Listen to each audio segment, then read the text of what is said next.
Alrighty, and welcome back to the Mother-Daughter Disney podcast. My name is Amanda. I'm here with my lovely mother. Hi, I'm Jeanette. And today we are going to be talking about the history of Body Wars. What was Body Wars? What happened to this closed Epcot attraction? It's everything about it. So literally 2 years ago, which is wild, this was 2 years ago, we did an episode on the Wonders of Life Pavilion. And so we talked about Body Wars in that. But today we're exploring the complete history of Body Wars specifically. So why it was created, how Disney created it, what happened during the attraction, and why it eventually closed. Okay. So some history to start off with. On January 22nd, 1988, Epcot announced plans for a new Future World Pavilion devoted to healthcare and the human body. The pavilion was then called Wonders of Life, and it would be constructed in Future World East between Universe of Energy and Horizons at the time. Again, we have a whole episode just on Wonders of Life. So the Metropolitan Life Insurance Company, better known as MetLife, was sponsoring the pavilion at the time. Construction began in February 1988. The plans called for a large golden domed pavilion containing attractions, entertainment, shopping, food, and interactive experiences centered on health, medicine, fitness, and the workings of the human body. And among its major attractions would be a new motion simulator called Body Wars. Wonders of Life officially opened to the public on October 19th, 1989, with Body Wars serving as the headline thrill ride. And again, the pavilion, of course, also had the Cranium Command, Goofy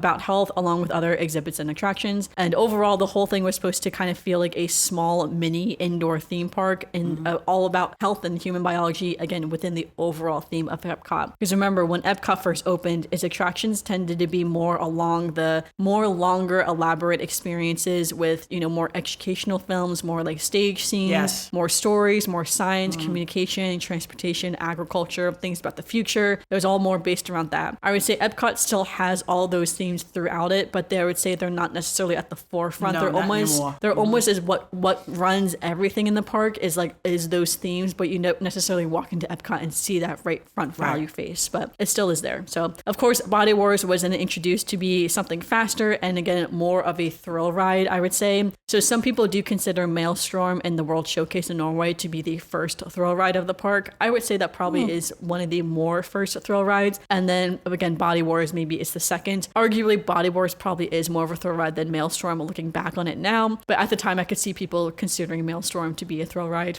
So the one little drop you have at the end there is quite thrilling. So. Maelstrom was a different type. Yes. All right. So when Body Wars first opened, everyone loved it. It was reaching wait times for up to 90 minutes, which at the time in the 80s was a long time. People were like about 90 minutes. So they could never imagine the 3 to 5 hour waits people waited for Rise of the Resistance when that opened. But at the time, 90 minutes was like, that's wild. People were waiting 90 minutes to go on Body Wars. So the ride featured 4 simulators. Each vehicle could hold up to 40 passengers, and it said it weighed approximately 26 tons at full size. And then within the attraction story, of course, it didn't weigh anything. It was supposed to be weighed as like a drop of water because you're going to be miniaturized. And the show lasted about, the complete experience lasted about 7 minutes. I say that because I did watch a YouTube video on the show. So, all right. So again, what was Body Wars? So Body Wars, again, is a motion simulator that was basically the same technology, which is known as the Advanced Technology Leisure Application Simulator, or ATLAS technology. So this ATLAS technology is the same simulator that is used in Star Tours. So if you've been on Star Tours, you've basically been on what Body Wars is. It is exactly the same. When you watch the videos too from back in like the 90s, it's exactly the loading area. When you sit down, the screen size, it's exactly the same. I haven't been on either one, so I'm at a loss here. Yes, but technically Body Wars opened in Epcot October 19th, 1989, which was a few months before Star Tours, because Star Tours didn't open. Well, so to say Star Tours opened in Disneyland in California first. So Star Tours came first, then in Disney World, Body Wars opened on again October 19th, 1989 Epcot, and then Star Tours opened in what is now Hollywood Studios on December 15th of that year. So Body Wars did come to Disney World first and then Star Tours. So again, I say in theory this simulator system was in Body Wars first, when it came to Walt Disney World. So however, whereas Star Tours simulated the rapid turns, climbs, drops, and the smooth movements of going through outer space, because again, you're technically in the Star Wars universe, but you're going through outer space, Body Wars attempted attempted to simulate traveling through organic systems inside the human body, such as pulsing blood vessels, turbulent circulation, the contractions of the heart, movement of the lungs, and sudden changes in direction as the vehicle is carried through veins and arteries. And as a result, this was considerably much rougher for the guests.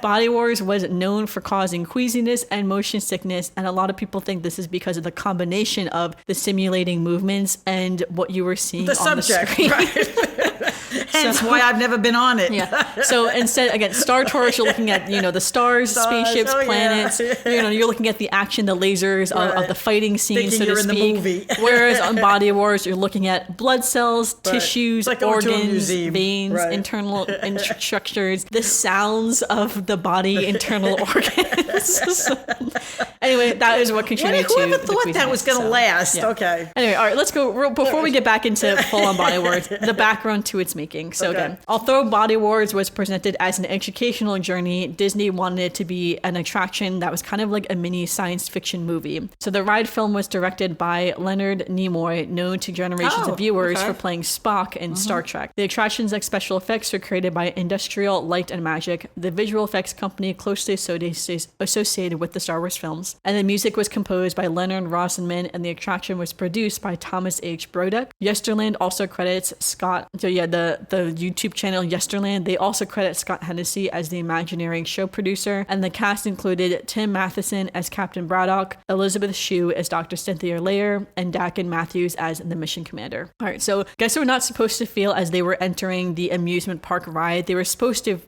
make believe they were entering a serious scientific facility of the fictional organization called the Miniaturized Exploration Technologies, or just MET, which is confusing because MetLife sponsored the pavilion, and then which is a real company, and then you have the fake company of Met for this They just ride. wanted to get their own little logo in there. Anyway, though, there was a lot of, again, whereas the Wonders of Life Pavilion had a lot of colorful and playful environments, literally it looks like anything from the 80s, like an 80s mall is when you look at the Wonders of Life Pavilion, when it first started out at least. This area for Body Wars was supposed to be more of that, I say in quotes, the high-tech laboratory, because you're entering into the Met area. They're going to miniaturize you. They have all the human body, human body scientific displays. They have monitors, all that stuff for how the technology is going to work, the fake science of it all. So guests were identified as members of the Met observation team, and early signage described Met as having been founded in the year 2063 and used the motto "Pioneering the Universe Within," and that signage remained in place until it says 1993. I don't know why they took it away, I guess. But anyway, the queue also featured two areas referred to as the dermotopic purification stations, further supporting the idea that guests were entering a sterile research environment before traveling inside a human subject. So they're really trying to sell to you the fake science of it all. So, all right, so let's get into the pre-show. So again, there is a few YouTube videos out there that you can watch to see all this. It is kind of, well, I'll get to that now. Right? Pre-show. The monitors throughout the queue introduced Met and explained that one of the organization's leading immunologists, Dr. Cynthia Lair, had volunteered to be miniaturized. Dr. Lair had been sent into the index finger of a human volunteer who had a splinter. Her purpose was to study how white blood cells responded to invading bacteria and protected the human body from infection. She successfully reached the splinter and completed her research, and now she needs to be brought back. So the responsibility of bringing her back belongs to Captain Braddock and to the, in theory, 40 guests joining him aboard the body probe. So 40 people with absolutely no experience at all is going to help go get this science researcher inside a human body. All right, so guests received basic mission training. This is so funny. This is on Wikipedia. Basic mission training, including instructions for fastening their seatbelts, most importantly, securing your loose belongings, avoiding flash photography for the turbulence. You're reminded that you are not simply a visitor. You are now a member of the team, as all Disney rides want you to be. You're now a member of the team, and your assigned probe was Bravo 229, sometimes spoken as Bravo 229er. So although the full size, again, I say in quotes, the LSG 250 type probe, in real life weighed 26 tons, the Met's technology will reduce the ship and everyone aboard the ship until the entire vehicle weighed less than a drop of water. Once all 40 seats were seated, Captain Braddock moved Bravo 229er from its loading bay and into the miniaturization chamber chamber, technicians aimed a device called a particle reducer at the ship. The reduction process began, and within moments, the vehicle and its passengers would be miniaturized and transmitted beneath the skin of the human volunteer, so your mission was on the way to go get Dr. Lair. Now, this is when the ride actually starts. So again, you're seeing all this on the screens, like before you enter, you sit down, you put your seatbelts on. All right, so now the ride starts. You're sitting inside the little box that's going to shake you around. So inside the human body, guests would see white blood cells moving towards the splinter. You would also see these little like red blood cells too, just kind of floating all about. And it looks like you're in the artery. So like kind of, you're looking at like a rectangular screen, of course, but it's kind of like a circular thing. You're in the artery. And Captain Braddock is guiding Bravo 229er to Dr. Lair's location so the team could retrieve her. At first, everything seems fine. Dr. Lair is there. You kind of see her. She's taking the cell count near the splinter. Then she gets suddenly pulled into a capillary, and they kind of describe what a capillary is in the video. Again, just kind of how the human body works. So Captain Braddock makes the decision to follow her, even though doing so means you're entering an unauthorized area. So the whole idea when you're going into this is like, this is a safe mission because it's just a protocol mission. So now we're going, now we're going off into the danger zones. So Bravo 229er is drawn into the bloodstream, which is beginning a far more dangerous and far more turbulent journey than anyone had planned. The probe moved through a vein and headed toward the heart. Guests were carried past the heart and right into the right ventricle. The simulator shook and surged in synchronization with the images on the screen, is what Wikipedia said, creating the sensation that the vehicle was being pushed through a living circulatory system. So when you're watching the video, that's basically what's happening. It's sort of like, again, with the heartbeat, you're moving along into the area. There is a lot of fake liquid, I would say, around you, of course, because you're supposed to be in the liquid of the blood. So from the heart, the probe enters the lungs. There, the team discovers that Dr. Lair was being attacked by a white blood cell. From the white blood cell's perspective, of course, Dr. Lair was an unknown foreign object inside the body, so the immune system was simply doing its job. Right. So Captain Braddock uses the probe's lasers to free her, and then that rescue creates yet another problem because now Bravo 229er is on critically low power. So Dr. Lair, she is able to like climb back aboard into the ship. She just enters where Captain Braddock is. And so now we're on low power. The guy who's a mission controller is just like, what are you people doing in there? This is very dangerous. Without enough electrical energy, the probe cannot do the process to leave the body and then go back to normal size. And so now we're all basically trapped inside the body itself. You can still see all the stuff probing around you. So Dr. Lair's proposed solution is that the brain operates using electrical impulses. So perhaps the probe could use that energy to recharge. And Captain Braddock directs Bravo 229er back through the body. Basically, they're successful. Of course, they have to be successful. You pass through the heart's left atrium, and then you enter an artery toward the brain. Once there, the ship made contact with a neuron, and the neuron transferred enough energy to the probe to restore its power, so then you escape. The ship is then deminiaturized outside the volunteer's body, returning the vehicle and its passengers to full size. And Mission Control was not pleased. However, he did say that everything that you did, you're not supposed to do. This is completely unauthorized. But also, this is the first time anyone has successfully gone through the heart, lungs, and brain and been controlled and been successfully returned. So everyone's still quite excited. Like, what a crazy, fun journey we all just went on. So the team applauds. Captain Braddock welcomes everyone home, and then you get to release your safety belts, and then you get to leave the ship. Now, in theory, at the time when this came out, I feel like this is when the Magic School Bus was also pretty popular too. So I feel like you would consider maybe people would like this type of ride because it is really similar to what the Magic School Bus does, and how she would also bring people into the body, and you would do similar things. Now, I think it's one of those things where, in theory, it looks like fun on a cartoon when you're going in the Magic School Bus into the human body. School Bus is a little different than sitting in there being bounced around, looking at all that stuff. And then, when you're actually in practice, you're like, wow, this is actually, this is wild. What a wild journey we are on. Not to mention, let's think about the human volunteer, where you consented to have these strangers go into your body to get in your little splinter. Now they're traveling through your whole body, through your heart, through your lungs, through your brain. What if something did go wrong? You could have killed the human volunteer as much as the volunteers in the body. I was thinking about that. But anyway, so when I watched on YouTube, the main video, when you look up body words on YouTube, when I was watching that video for this podcast, it's funny because it says the room can sit 40 people. I don't know what time the person went to film this, but he was the only person in that room on the ride. Oh, God. He walked through the whole queue, filmed the whole thing by himself, walked into that room, Maybe they sat allowed down him to do by that himself. on one of the passes. I would assume, that it was towards when the end of when the ride was going to close, so it had already gone down in popularity, and maybe early in the morning. This is probably not a rope drop ride for anyone, or maybe late at night, probably not an end of day ride for anyone, but it is kind of funny all to say that he was the only one there. Anyway, so why it closed. Body Wars, again, had opened as one of Epcot's most popular attractions, but over time, of course, the crowds began to disappear. So one, that just had to do with the competition. There was just more rides in general in Epcot for people to go on. So again, newer rides popped up, and then, some of the older rides were just less popular. Happens to all the rides, I would say. Another problem was its location in a general sense. So the Wonders of Life Pavilion was, again, between Horizons and the Universe of Energy. And it was very easy for people to overlook it because you had to basically walk up from the main pathway through this smaller pathway to go into the dome. Right, to go back So a lot of people weren't just making the trek to go up into there to just go on the ride. So again, another was the ride experience. Once Star Tours opened up in what is now Hollywood Studios, at the time it was Disney MGM Studios, but in Hollywood Studios, when you have two attractions with very similar ride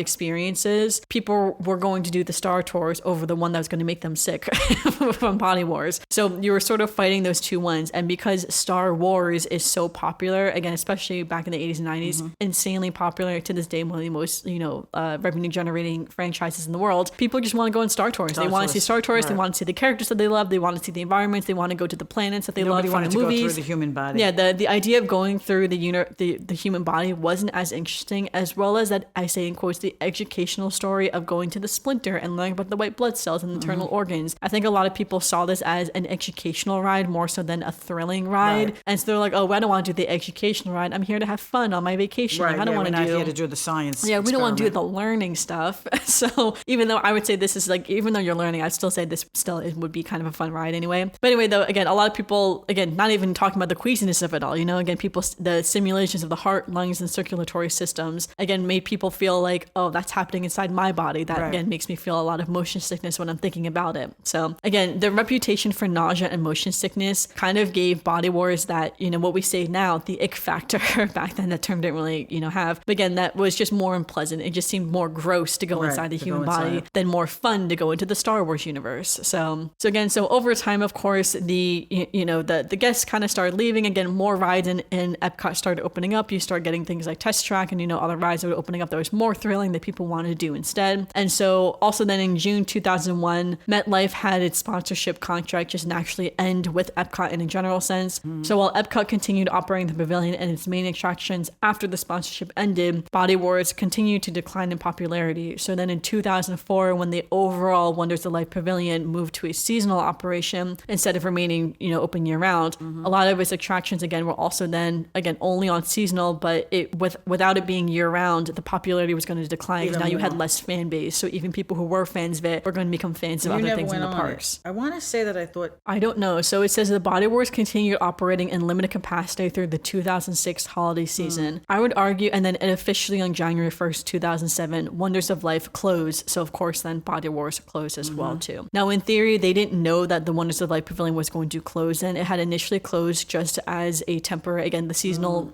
was done, but then it just never reopened. So people didn't know that was when it was going to close, but it never reopened. So Wonders of Life and Body Wars officially on January 1st, 2007. Now I would have been at most 10 at this time. So there is a chance I might have gone on Body Wars. I will say I have no memory of going on Body Wars, so I don't know if I would have gone on it. I would argue I probably did not go on it because I think I was probably too young to go on it. I was probably a bit too small to do the height requirement. Yeah, I would think that you and probably by the time I would have been the height requirement, again, it was only seasonally operated. It was not going to be there, but something tells me that I think Luke. Yeah, it's possible my brother and my dad went on it, so that is definitely possible. Right. I'm not sure. So, all right. So again, what is there now? Again, Body Wars never had a direct replacement in the traditional sense because nothing ever really happened to the Wonders of Life Pavilion. So it ended up the Wonders of Life Pavilion went into its new era as an event facility. So beginning with the 2007 Epcot International Food and Wine Festival, the pavilion was used as a festival center. Again, it had some exhibits for the Food and Wine Festival that was in there. It had some tastings, some presentations, some special event things. Yeah. Nothing too wild. Again, it also then was used again to support the other festivals that Epcot was having, like Flower and Garden Festival. However, Body Wars itself was always hidden behind walls during these festival times. So even when it reopened for the festivals, they never took it down. Yeah, Body Wars they just had walls in front of it, so you couldn't see it. And so they said some of its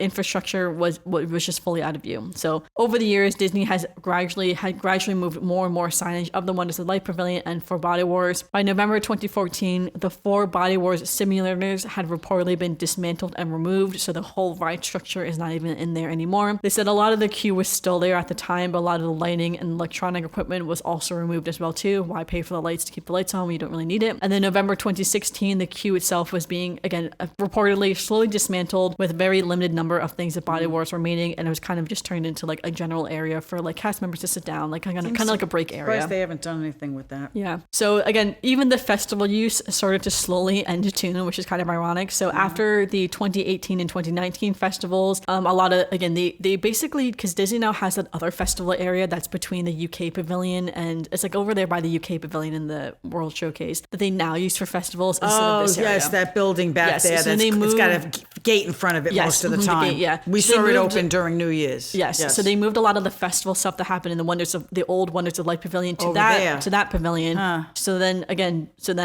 in August 2019, they said they were going to reopen the Wonders of Life Pavilion as a play pavilion. So they were going to turn it into like a full kind of like an indoor playground basically. But again, because of this though, I actually remember when they announced this in 2019 when they said they were going to do, because that was when they also announced the entire refurb of the front of Epcot to be changed as well. So all these major changes of the Journey of Water attraction was going to be built. All these massive changes were coming to Epcot, including this play pavilion. But then again, during COVID, a lot of the things got cut, and the play pavilion was one of the things that were cut. Just seems to me that's a big piece of property that they're not using. Yeah. So it says that as of right now, there has been no reported, what is going to happen with the Wonders of Life Pavilion / the play pavilion, and that for now the most accurate answer is that for the most part it just gets used for, again, internal Disney events, internal like cast member type events or internal things instead. But again, there's no talks at all about the play pavilion coming back, anything with the Wonders of Life Pavilion. Again, at this point it really is just a space that's just there.